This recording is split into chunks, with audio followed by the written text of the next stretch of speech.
Ngayong araw mga guys, ito na nga pala yung last game ng Holy Trinity dito sa NBTC Regionals. Kung sino nga ang manalo dito sa dalawang team na to ay siya na yung makakakuha ng ticket sa Madness in MOA. At ang magkalaban nga pala dyan ay Batangas versus Holy Trinity Binangonan. At nakaredy na nga din dito yung mga trophy ng NBTC kung sino yung magcha-champion. Kaya panigurado, napakagandang laban nito dahil wala nang gusto magbigayan sa magkabilaan team. Pero isipin nyo na lang yung pagod natin dito at sakripisyo sa loob ng isang linggong magkakasama. Kaya kailangan nyo manalo. Dahil grabe na yung sakripisyo namin dito. Baka nga hindi na ako kilala ng mama ko pag uwi ko sa bahay namin. What? Hindi kasi ako nagpaalam para makasama lang sa kanila. Kaya kung wala kayong ginagawa ay samahan nyo muna kami dito sa aming trip. Let's go!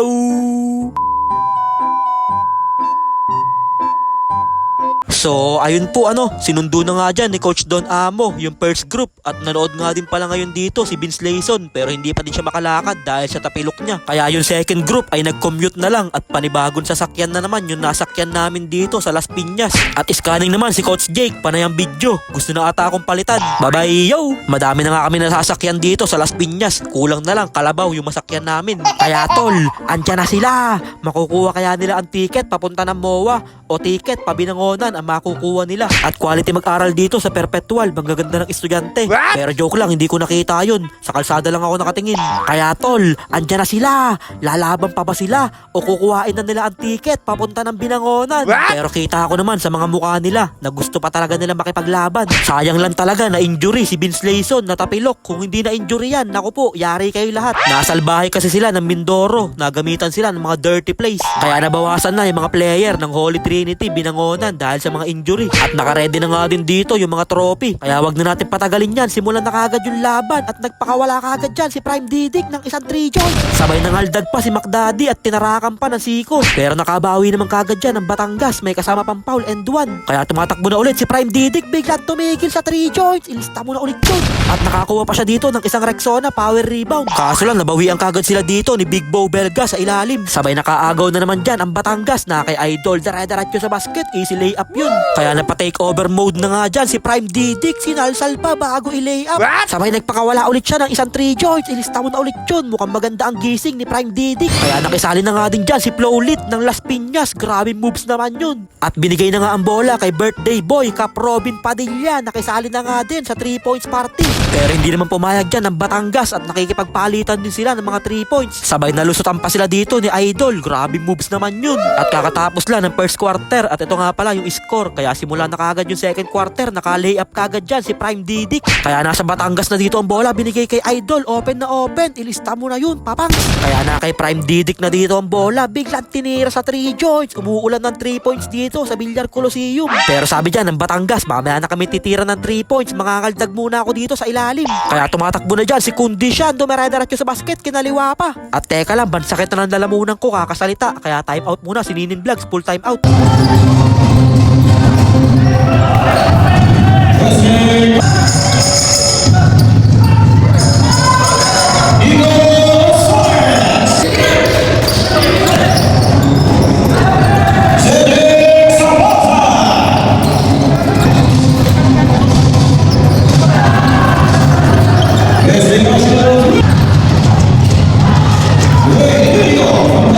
At hindi na nga nila mapigilan dito si Big Bo Belga sa ilalim. Kinakalabaw na sila lahat. Pero bumawi naman kagad si McLaribas at nilamon yung kalaban na parang hamburger. Kaya tinuruan na nga sila dyan ni Coach J Motovlog kung paano ba ang tamang pagdepensa at kung paano ba bumax out. Kaya pinakitaan kagad siya dito ni McLaribas ng isang monster rebound. Nagpapakitang gilas talaga si McDaddy Bass. Sige na nga, papayag na nga ako. Kaso lang nalayapan kagad siya dito ni Idol. Kaya na kay Don Amo na ang bola. Dumire-diretso, biglang behind the back. Sabay biglang pull up jumper. Nilinis pa yung ring. At para sa mga hindi nagtatanong, ito nga pala yung ating score sa kayong oras sa second quarter. Kaya start na tayo kagad dito ng third quarter para matapos na to. Sabay nagpakawala kagad si Kundishan na napakalayong 3 joints. Ilista mo na yun, papas. Sabay nakapas break pa dyan si Kundishan. Wala na siyang kalaban, kaya easy layup na yun. At medyo mahaba pa itong vlog na to. Kaya mamaya ulit tayo magbo-voice over pag medyo maganda na yung laban. Kaya gagamitin na dyan ni Ninin Vlogs yung kanyang last time out na full time out.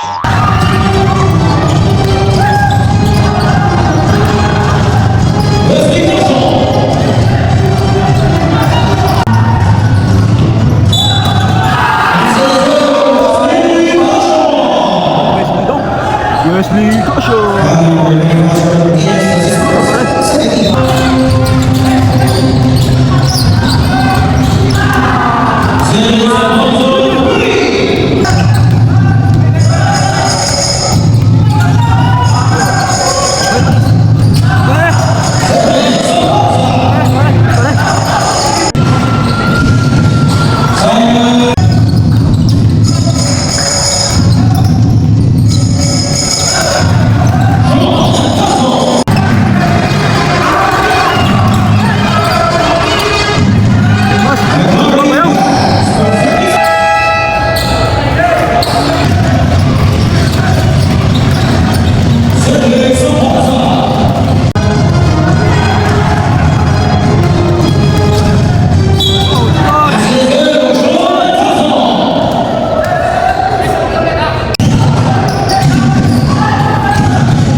At medyo gumaganda na ang laban, kaya tinirahan na sila dito ni Prime Didic. Hindi lang pumasok yun, sayang. At nakapas break pa dito ang Batangas, may kasama pang foul and one. Naawa na nga ako dito sa mga player natin. Kitang kita ko na sa mga mukha nila yung pagod. Kaya all 94 pa nga din yung score dito at kokonti na lang yung oras. Ano kayang gagawin dito ng Batangas? Kaya na kay Idol dito ang bola, naghahanap ng mapapasahan, binigay sa kakampi niya. At mukhang susubukin dito ni Idol yung depensa ni McDaddy. At bigla na niyang tinirahan ng 3 points pero kapos. Kaso na nandun si Big Bo Belga sa ilalim.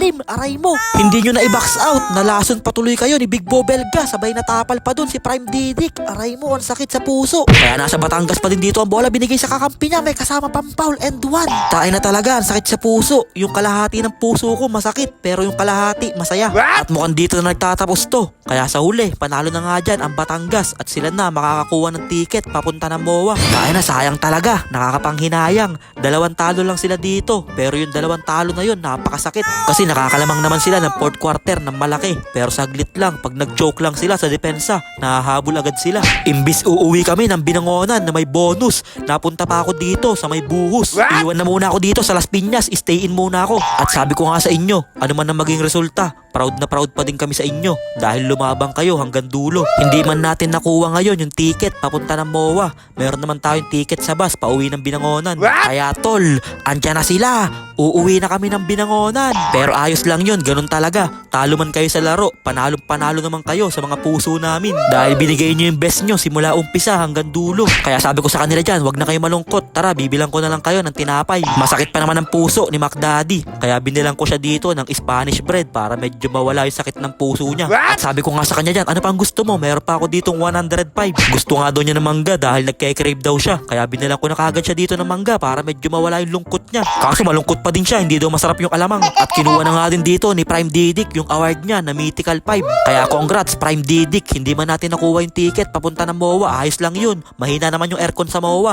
Mas masarap maglaro sa Philippine Arena. Kaya maraming salamat po kala Sir Rene at kay Ma'am May sa walang sawang pagsuporta nyo sa Holy Trinity. At syempre thank you din po kay Sir Timothy at kay Sir Kent. At syempre thank you din po sa aming Vice Mayor, Boss Russell Henares at kay Mayora Rhea Henares sa walang sawang pagsuporta nyo sa Binangonan. Kaya tol, andyan na sila.